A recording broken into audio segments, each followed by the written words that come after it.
Assalamualaikum warahmatullahi wabarakatuh. Bismillahirrahmanirrahim.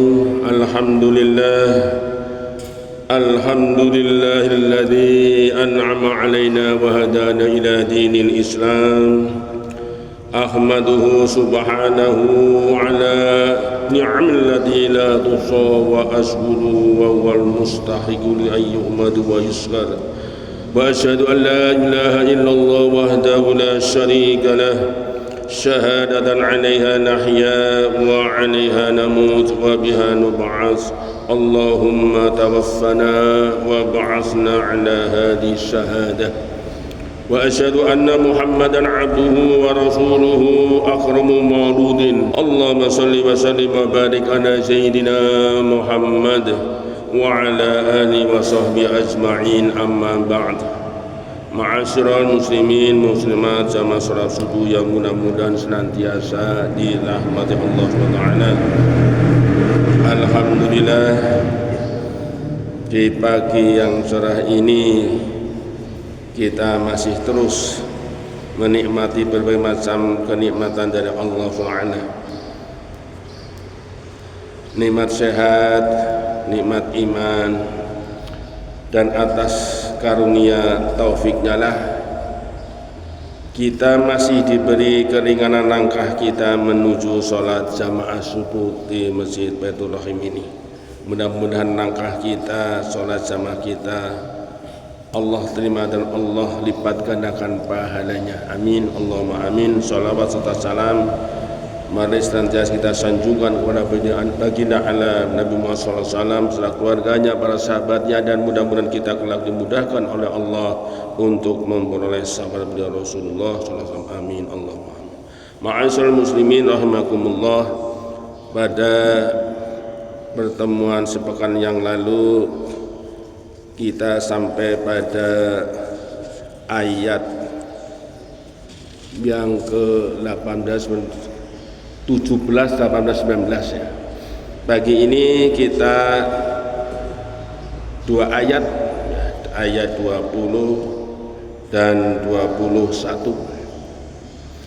A'udzu billahi minasy syaithanir rajim. Bismillahirrahmanirrahim. Wa jaa'a min aqsal madinati rajulun yas'a qala ya qaumi ittabi'ul mursalin. Wa jaa'a min aqsal madinati rajulun, dan datanglah dari ujung kota seorang laki-laki. Ini seorang laki ini namanya Habib An-Najjar atau Habib si tukang kayu. Jadi An-Najjar itu hanya tukang kayu. Nah, ini di dalam tafsir Jalalain. Dia itu telah beriman kepada utusan Nabi Isa yang tiga itu kemarin ya, dan tempat tinggalnya jauh di ujung kota, di kota Intokiyah. Karena kalau menurut versi dari tafsir Jalalain itu Qaryah yang dimaksud pada ayat yang lalu adalah negeri atau namanya Intokiyah. Nah, ini Habib An-Najjar itu datang dari ujung kota Intokiyah. Nah, beliau itu sudah beriman kepada utusan Nabi Isa. Ya, jadi Al-Mursalin kalau di tafsir Jalalain itu adalah utusan dari Nabi Isa. Meskipun ada yang menyatakan bahwa utusan itu sebenarnya langsung utusan dari Allah Subhanahu wa taala. Dan datanglah dari ujung kota seorang laki-laki Yas'a itu artinya tergegas-gegas, tergopoh-gopoh, lari cepat. Nih, jadi yang namanya Habib An-Najjar datang dari ujung kota dengan bergegas-gegas, lari dengan cepat. Tatkala ia mendengar bahwa kaumnya itu mendustakan para utusan itu, yang 3 itu mendustakan, maka ia berkata, qala Habib An-Najjar berkata, qala ya qaumi ittabi'ul mursalin, ya qaumi wahai kaumku, ittabi'ul mursalin, ikutilah utusan-utusan itu. Kemudian pada ayat berikutnya, ayat 21, ittabi'u man la yas'alukum ajran wa hum muhtadun. Ittabi'u, ikutilah. Nih Habib An-Najjar mengulang lagi, ikutilah. Jadi lafaz yang kedua menguatkan lafaz sebelumnya pada ayat 20. Pada ayat 20 kan, ya qaumi ittabi'ul mursalin, ya qaumi ittabi'u al mursalin. Nah, diulang lagi pada ayat 21, ittabi'u, ikutilah. Jadi lafaz yang kedua pada ayat 21 adalah untuk mengukuhkan makna lafaz ittabi'u sebelumnya. Man la yas'alukum ajron, orang yang tiada minta balasan kepada kalian atas risalah, atas misi risalah yang disampaikan oleh dia, oleh mereka bertiga itu. Wahum muhtadun, dan mereka adalah orang-orang yang mendapatkan petunjuk. Dan dikatakan pada mereka, pada kaum itu, mereka adalah seagama dengan kalian. Itulah yang terdapat dalam tafsir Jalalain. Ma'asyiral muslimin rahimakumullah.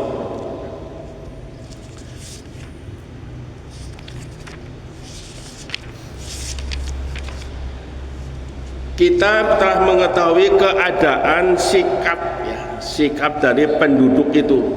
Anggaplah penduduk Antioquia itu, dan bagaimana juga sikap dari para utusan itu. Penduduk negeri itu telah menolaknya, mendustakannya.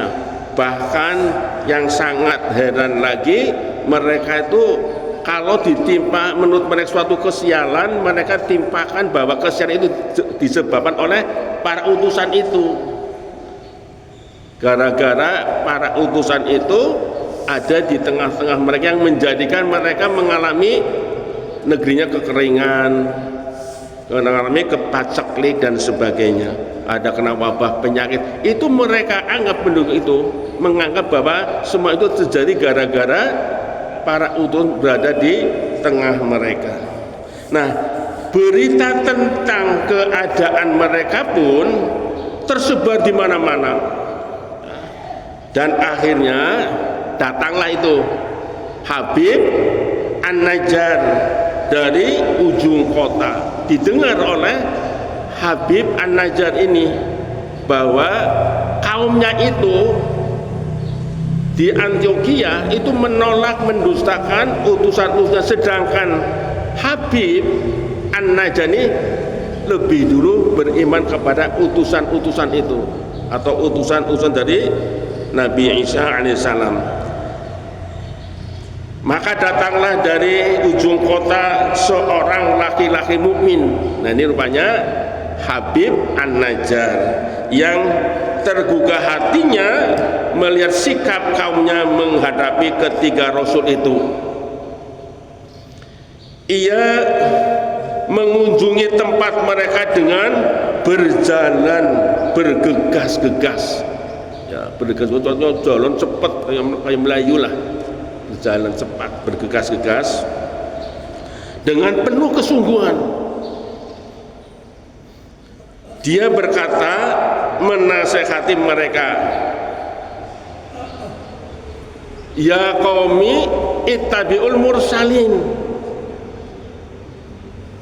wahai kaumku, ikutilah utusan-utusan itu dalam tuntunan-tuntunan mereka. Ikutilah dengan tekun dan sungguh-sungguh siapa atau orang yang walau seorang rasul, apalagi mereka bertiga, yang tidak seorang pun di antara mereka yang meminta dari kamu walau sedikit imbalan, Jadi mereka bertiga datang kepada kalian menyampaikan kebenaran, tidak minta upah, tidak ingin dibayar. Sedang mereka adalah orang-orang yang benar-benar telah mendapat petunjuk dari Allah Subhanahu wa taala. Itu nasihat dari Habib An-Najjar kepada kaumnya di Antioquia. Nah, lelaki mukmin yang datang dari penghujung kota itu, Habib itu diduga sementara pakar, yaitu tadi namanya ya, Habib An-Najjar. Tapi siapapun orangnya atau namanya yang jelas ayat di atas ini, ayat 20-21 menunjukkan betapa tulus yang bersangkutan karena dia datang dari tempat yang jauh. Kalau Aqsal Madinah itu ujung kota paling jauh, nah mendatangi ke Antioquia itu jauh sekali. Jadi ada kesungguhan dari Habib ini untuk mendatangi kaumnya, untuk menasihati kaumnya agar mereka beriman kepada ketiga utusan itu. Nah, dalam saat yang sama beliau, rajulun itu, lelaki itu membuktikan kepada kaumnya ketulusan para rasul itu untuk menyampaikan kebenaran tanpa mengharapkan imbalan dari makhluk. Pastilah seorang yang tulus. Jadi Habib An-Najjar ini menasehati kepada kaumnya, lah orang bertiga itu, utusan itu tidak minta apa-apa dari ajakannya, tidak minta imbalan sedikit pun. Berarti mereka bertiga adalah benar-benar orang yang tulus, karena mereka adalah utusan atau langsung diutus oleh Allah Subhanahu wa taala.